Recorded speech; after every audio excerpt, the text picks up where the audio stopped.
యోనాతాన్ అయినటువంటి యేసుక్రీస్తు ప్రభువారు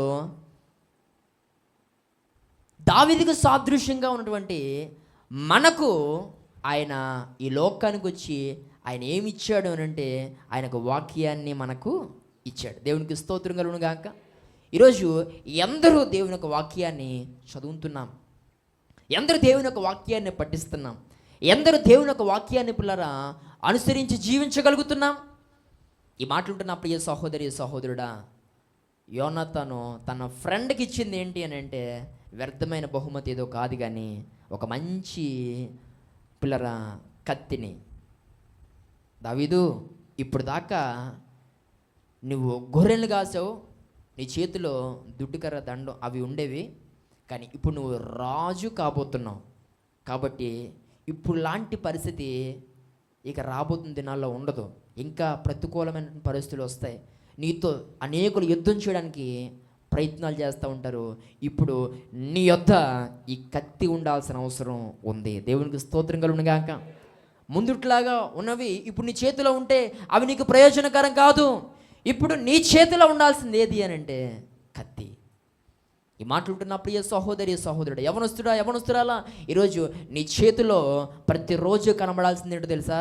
దేవుని యొక్క వాక్యం. ఎంతమంది ఉదయం లేవగానే పరిశుద్ధ గ్రంథాన్ని తెరిచి చదివేవారు ఉన్నారు ఇక్కడ? ఈరోజు పిల్లరా చాలామంది ఈ దైవ గ్రంథాన్ని మోస్తూ దేవుని యొక్క సన్నిధిలోకి రావాలంటే బోలు సిగ్గైపోతుంది చాలామందికి కదా. అందుకే బుక్ స్టాల్స్లోకి వెళ్ళి ఈ జోబులోకి వెళ్ళిపోయే బైబిల్ ఏమన్నా అంటున్నారు. ఎంత కావాలట బైబిల్? చెప్పండి, ఇంత కావాలట.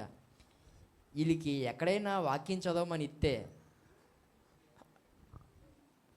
ఇలా అట్టుకుని ఇలా పెట్టి ఇలా పెడతారు. ఎందుకు? కనబడదు. నీకు కనబడనంత చిన్న సైజు దేనికట?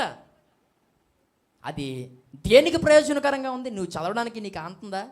అంత లేదు. కానీ నామోషికి ఒక స్టైల్గా నువ్వు చేతిలో పట్టుకోవడానికి ఈరోజు అనేకులు చిన్న పరిశుద్ధ గ్రంథాలని కొనుక్కుంటున్నారు. అంటే క్యారీ చేసే విషయంలో పిల్లరా చిన్నది కొనుక్కోవడం తప్పు కాదు, కానీ మరీ అంత చిన్నదా? ఇంకా అది దేనికి అన్నట్టు? దేనికి అది?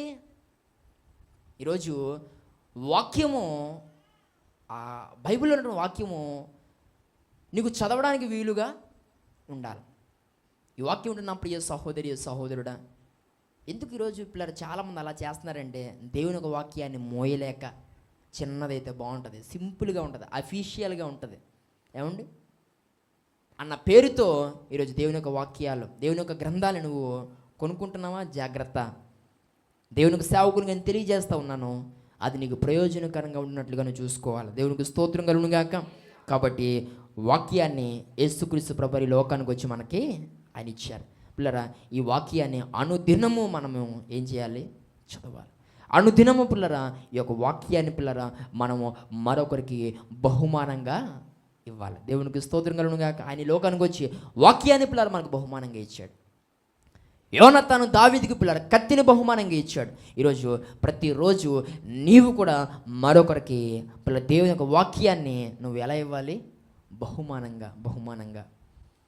ఈ మాటలు ఉంటున్న ప్రియ సహోదరి సహోదరుడా, ప్రతిరోజు నీ యొక్క మొబైల్ ఫోన్లో యూట్యూబ్ సందేశాలు వస్తున్నాయి. పిల్లల నాది అవ్వచ్చు, లేకపోతే ఆత్మీయ తండ్రి గారిది అవ్వచ్చు, లేకపోతే చిన్నయ్య గారిది అవ్వచ్చు, లేకపోతే ఇతర దైవజనులు ఎవరిదైనా అవ్వచ్చు. ఎవరో ఒకరిది దేవుని ఒక వాక్యాన్ని వినగలిగేటువంటి పరిస్థితి ఉందా? అడ్డమైన చెత్త షేర్ చేస్తావు నువ్వు.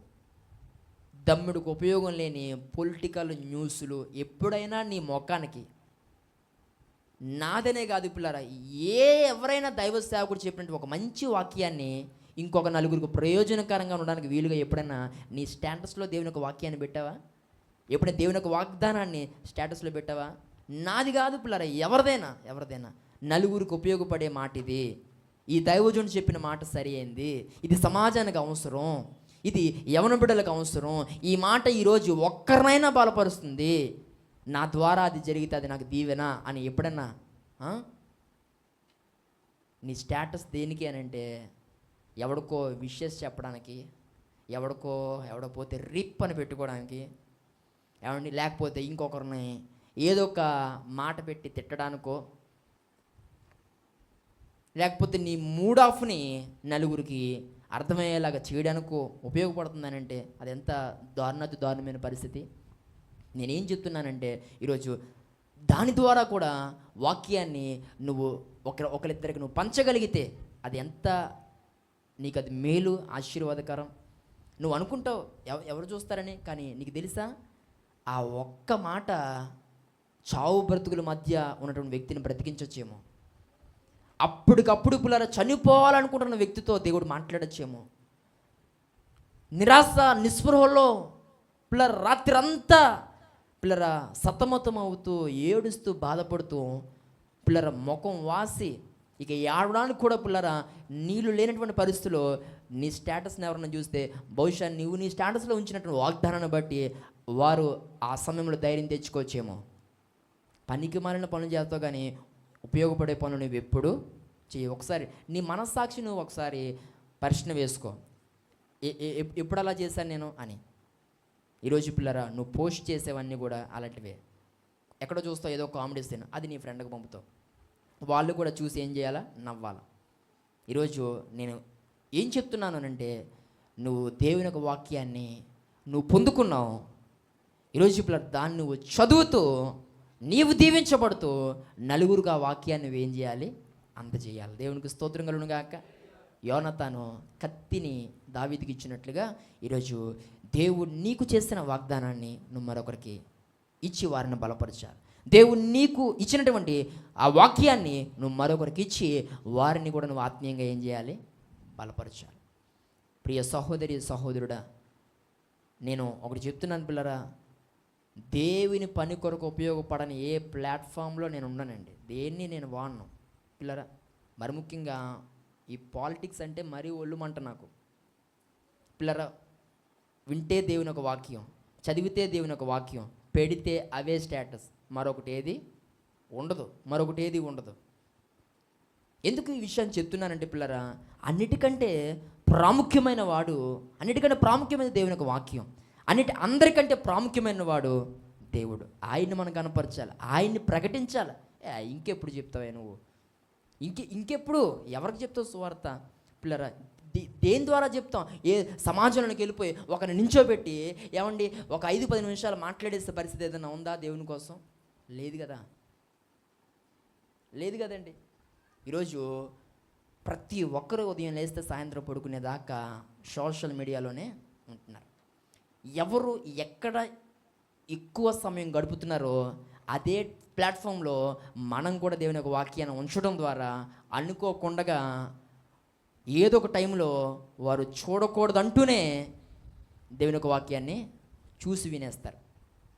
ప్రియ సహోదరి సహోదరుడా, ఎందుకు ఈ విషయాన్ని చెప్తున్నానంటే ఈరోజు నువ్వు కలిగినటువంటి దేవుడు ప్రతి ఒక్కరికి తెలియాలి. నువ్వు ఏ వాక్యం చేత, ఏ మాటల చేత ఈరోజు ఈ స్థితిలో స్థిరపరచబడ్డావో ఆ మాటలు ప్రతి ఒక్కరికి మనం అందనివ్వాలి.